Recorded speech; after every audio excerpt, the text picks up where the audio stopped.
What if the enemy had your brother's eyes? Christmas Eve, 1914. In the waterlogged trenches of no man's land, British soldier Alfred Chater crouched in the mud, rifle at his side, listening to something that made no sense, the sound of silent night drifting across the barbed wire from the German lines. For months, these men had been killing each other across a narrow strip of devastated earth. The Western Front stretched for hundreds of miles, a scar of death and misery that had already claimed hundreds of thousands of lives. But on this night, something extraordinary was happening. It started with the singing. German voices carrying familiar melodies across the frozen battlefield. Then, impossibly, British voices joined in. The same songs, different languages, rising together into the winter air like a prayer. Then came the lights. Tiny candles began appearing along the German parapet, flickering like earthbound stars.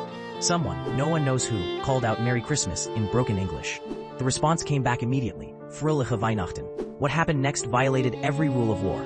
One by one, soldiers began climbing out of their trenches, not to attack, but to meet in the middle of no man's land, that deadly space where nothing was supposed to live. They came hesitantly at first, hands raised, calling out greetings. German soldiers offering cigarettes to British boys barely old enough to shave. Enemies sharing chocolate and showing photographs of sweethearts back home. Private Frederick Mullins found himself face to face with a young German soldier who spoke perfect English. He had been a waiter in London before the war. They talked about the restaurants they both knew, the streets they had both walked. For a moment, the war seemed like a terrible misunderstanding. The most surreal moment came when someone produced a football. Within minutes, hundreds of soldiers from both sides were kicking it around the crater-pocked earth, laughing and shouting like schoolboys. Germans and British, playing together on ground soaked with their comrades' blood. But perhaps the most heartbreaking detail was this.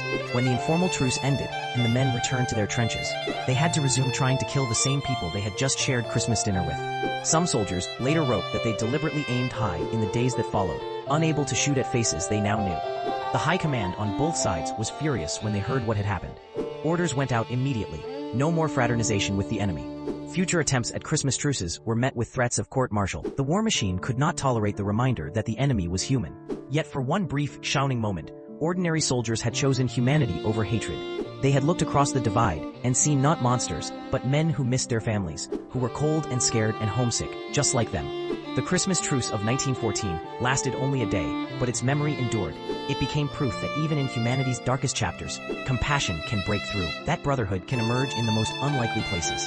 That sometimes the most radical act is simply seeing your enemy as human. Those soldiers went back to war, and many never saw another Christmas.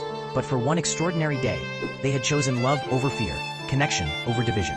They had shown that peace isn't just the absence of war, it's the presence of recognition, the moment when we see ourselves in the face of the other.